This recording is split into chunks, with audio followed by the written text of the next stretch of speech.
చేసుకోవాలనేది మనకి అక్కడ అప్డేట్ ఇవ్వడం జరిగింది. వివరాల నమోదులో చాలా జాగ్రత్తలు అయితే తీసుకోవాలి. మే 10 వరకు అవకాశం అయితే ఇచ్చారన్నమాట మనకి. జనగణన 2027లో భాగంగా ఈ నెల 26 నుంచి రాష్ట్రంలో సెల్ఫ్ ఎన్యూమరేషన్ ప్రక్రియ ప్రారంభమైంది. ఇది మే 10 వరకు కొనసాగుతుందన్నమాట. సమాచారం అంతా కూడా సొంతంగానే నమోదు చేసుకుని ఇలా కేంద్ర ప్రభుత్వం అవకాశం కల్పించింది.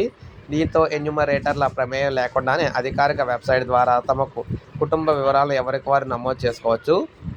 ఈ స్వీయాగణన పూర్తయిన తర్వాత జనరేట్ అయిన ఐడిని ఎన్యూమరేటర్లు ఇంటికి వచ్చినప్పుడు చెబితే వారు తుది ప్రక్రియను పూర్తి చేస్తారు. ఫలితంగా ఇద్దరికీ సమయం ఆదా అవుతుందన్నమాట. అయితే sc.census.gov.in అనే అఫీషియల్ వెబ్సైట్ ద్వారా మీరైతే మీ జనాభా లెక్కలు మీ వివరాలను అయితే నమోదైతే చేసుకోవచ్చు అనమాట. కుటుంబ పెద్ద పేరు నమోదులో జాగ్రత్తగా చేసుకోవాలి. అధికారిక వెబ్సైట్లోకి వెళ్ళగానే సెల్ఫ్ ఎన్యూమరేషన్ లాగిన్ ప్రత్యక్షం అవుతుంది. అందులో రాష్ట్రం ఎంచుకొని తర్వాత క్యాప్చర్ నమోదు చేసి వెరిఫై ప్రొసీడింగ్కి అయితే క్లిక్ చేయాలి. ఆ వెంటనే మరో బాక్స్ ఓపెన్ అవుతుంది. అందులో కుటుంబ పెద్ద పేరు, మొబైల్ నెంబర్, ఈమెయిల్ ఐడి నమోదు చేయాలి. కుటుంబం పెద్ద పేరు ఒకసారి ఎంటర్ చేశాక మార్చే అవకాశం అయితే ఉండదు. ఆ తర్వాత భాషను ఎంచుకొని ఫోన్ నెంబర్కు వచ్చిన ఓటీపీని ఎంటర్ చేసి వెరిఫై చేసి ఓటీపీపై క్లిక్ చేయాలి. ఇంటిని సెలెక్ట్ చేసుకోవాలి. ఇక ఓటీపీ ధృవీకరణ పూర్తయిన తర్వాత ఇళ్ల జాబితా, ఇళ్ల గణన, స్వీయ గణనతో ఒక విండో ఓపెన్ అవుతుంది. ముందుగా రాష్ట్రం, జిల్లా, పిన్ కోడ్ ఎంచుకోవాలి. దాని కింద గ్రామం, పట్టణం లేదా ప్రాంతం లేదా హ్యామ్లెట్, ల్యాండ్ మార్క్ని కూడా టైప్ చేయాలి.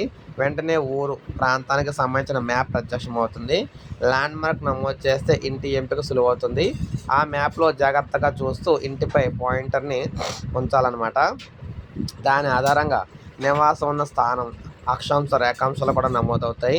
తర్వాత స్థానాన్ని నిర్ధారించండి అని చెప్పి సెలెక్ట్ చేయాలి. తప్పు స్థానం నమోదైతే మీ ఎస్సీ డేటా ఎన్యూమరేటర్కి అయితే చేరదనమాట. మీరు ఎంచుకున్న స్థానంతో కొనసాగాలని చెప్పేసి అనుకుంటున్నారా అని అడిగినప్పుడు ఎస్ అని క్లిక్ అయితే చేయాలి. ఇక గృహ నిర్మాణానికి ఏం వాడారంటే మొత్తంగా ఆ తర్వాత ఇంటికి సంబంధించిన అన్ని రకాల వివరాలు నమోదు చేయాల్సి ఉంటుంది. ప్రధానంగా ఇంటి నేల, గోడలు, పైకప్పు దేంతో కట్టారో ఎంచుకోవాలి. బహుళ అంతస్తుల భవనంలో మీ సొంత అంతస్తు ఫ్లాట్కు నేరుగా వైభాగంలో ఉన్న పైకప్పు వస్తువుల్ని ఎంపిక చేయాలి. గృహం ధ్వంసమైన, పెద్ద మరమ్మతులు చేపట్టాల్సి ఉండి పునర్నిర్మాణం లేక మరమ్మతులు చేయడానికి వీలు లేకుంటే దాన్ని శిథిలావస్థలో ఉన్నదిగా పరిగణించాలన్నమాట. కుటుంబంలో ఇంట్లో ఎంతమంది నివసిస్తున్నారో సంఖ్య, వయసుల వారీగా వివరాలు చెప్పాలి. కుటుంబ యజమాని పేరు ఎంచుకున్న భాషలో అక్షర దోషాలు లేకుండా టైప్ చేయాలి. అనంతరం ఎస్సీ, ఎస్టీ ఇతరులకు నమోదు చేయాల్సి ఉంటుంది. ఎస్సీ, ఎస్టీ కాకుంటే ఇతరులు ఎంచుకోవాలి. షెడ్యూల్ కులం అనేది హిందువులు, సిక్కులు, బౌద్ధుల నుంచి మాత్రమే ఉండాలన్నమాట. షెడ్యూల్ తెగ అనేది ఏ మతం నుంచైనా ఉండొచ్చు. ఇక అద్దె ఇల్లా లేక సొంత ఇల్లా అనేది ఎంచుకోవాలి. అందులోని గదుల సంఖ్యను నమోదు చేయాలి.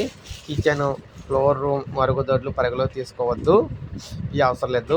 కుటుంబంలో నివసిస్తున్న దంపతుల సంఖ్య నమోదు చేయాలన్నమాట. దంపతుల్లో ఎవరో ఒకరు తాత్కాలికంగా కుటుంబంతో కలిసి అయినప్పటికీ వారిని దంపతులుగానే పరిగణించాలి. వివరాలన్నీ కూడా సరిగ్గా ఉంటే కుడివైపు మూలన ఉండే సేవ్ తదుపరి నెక్స్ట్ అయితే సెలెక్ట్ చేయాలి. మరోసారి నిర్ధారణ అడిగినప్పుడు ఎస్ అయితే క్లిక్ చేయాలి. ఇక త్రాగునీరుకి సంబంధించి ఆ తర్వాత త్రాగునీటి ప్రధాన వనరులు ఎంచుకోవాలి. త్రాగునీటి లభ్యత ఇంటి ఆవరణ నుంచి 100 మీటర్ల పరిధిలో లేదా 500 మీటర్ల పరిధిలో ఉంటే ఆవరణ సమీపన ఆప్షన్ ఎంచుకోవాలి. వెలుతురు లభ్యమయ్యే ప్రధాన వనరుని ఎంపిక చేయాలి. గత 12 నెలల కాలంలో ఎక్కువ కాలం ఉపయోగించిన ప్రధాన వనరు ఎంచుకోవాల్సి ఉంటుంది, అంటే కరెంట్ అనమాట. ఇక మరుగుదొడ్డి వస్తువు అందుబాటులో నమోదు చేయాలి. మురుగునీటి పారుదల సౌకర్యాన్ని ఎంచుకోవాలి. వంటగది, స్నానం, శుభ్రం చేయటం వల్ల వచ్చిన నీరు, మరుగుదొడ్డి నుంచి వచ్చిన నీరు ఇందులోకి వెళ్తున్నది రాయాలన్నమాట, అంటే చెప్పాలన్నమాట ఆప్షను. ఆవరణ లోపల స్నానం చేయడానికి ఉన్న అవస్థ ఏంటి? 1 కంటే ఎక్కువ కుటుంబాల ఆవరణ లోపల ఉమ్మడిగా ఒకే స్నానాల గది లేదా పైకప్పు లేని స్నానాల గదిని ఉంటే అన్ని కుటుంబాలకి ఈ సదుపాయం అందుబాటులో ఉన్నట్లుగానే పరిగణించాలి. ఇక గ్యాస్, వంటకు ఉపయోగించే ప్రధాన ఇంధనాన్ని నమోదు చేయాలి. రేడియో లేదా ట్రాన్సిస్టర్ ఉన్నాయా? టెలివిజన్ ఎలా ప్రసారం అవుతుందో చెప్పాలి. ఇంటర్నెట్ సౌకర్యము, laptop, computer, telephone, mobile phone, car, jeep, van ఉన్నాయా లేదని చెప్పాలి. కుటుంబంలో వినియోగించే ప్రధాన ఆహార ధాన్యం ఏంటో చెప్పాలి. అన్నీ సరిగ్గా ఉంటే కుడివైపు మూలన సేవ్ నెక్స్ట్ అనేది సెలెక్ట్ చేయాలి. మరోసారి నిర్ధారణ అడిగినప్పుడు ఎస్ని క్లిక్ చేయాలి. ఇంకా చివరిగా సరిచూసుకొని సబ్మిట్ అయితే కొట్టాలన్నమాట. వివరాలను పూర్తి రివ్యూ ద్వారా సరిచూసుకొని ఏదైనా మార్చాలనుకుంటే సవరణకు తిరిగి వెళ్ళండి. ఆప్షన్ అయితే ఉంటుంది, దాన్ని ఎంచుకోవచ్చు. సబ్మిట్ చేయకుండా తాత్కాలికంగా సేవ్ చేసామంటే సేవ్ డ్రాఫ్ట్ ఎంచుకోవాలి. తర్వాత ఆఖరి తేదీలోపు సబ్మిట్ చేయాల్సి ఉంటుంది. చివరిగా నిర్ధారించి సమర్పించండి క్లిక్ చేస్తే మీ సమాచారం సబ్మిట్ అవుతుంది. ఆ తర్వాత డేటాలో ఎలాంటి మార్పు సాధ్యం కాదు. విజయవంతంగా సమర్పించిన తర్వాత మొబైల్ నెంబర్, ఈమెయిల్కు మీ స్వీయాగాన్ ఐడి వస్తుంది. ప్రక్రియ పూర్తికి సదరు ఐడిని ఎన్యూమరేటర్ ఇంటికి వచ్చినప్పుడు ఇవ్వాలి. అందులో ఏమైనా మార్పులు చేసి చివరిగా సబ్మిట్ చేస్తారు. ఇలా చేయకుంటే ఎన్యూమరేటర్ మళ్ళీ మొదటి నుంచి మీ కుటుంబగాన చేయాల్సి అయితే ఉంటుంది. సో చూసారు కదా, మీ జనాభా లెక్కలు మీ వివరాలన్నీ కూడా మీరే అయితే సేవ్ చేసుకోవచ్చు అనమాట ఈ విధంగాన. సో అఫీషియల్ వెబ్సైట్ లింక్ ఈ వీడియో డిస్క్రిప్షన్లో నేను ప్రొవైడ్ చేస్తాను, అక్కడ నుంచి మీరైతే ఇది చేసుకోండి. సో ఇది అప్డేట్, ఒక లైక్ చేయండి, సబ్స్క్రైబ్ చేసుకోండి, మన ఛానల్ సబ్స్క్రైబ్ చేసుకోండి.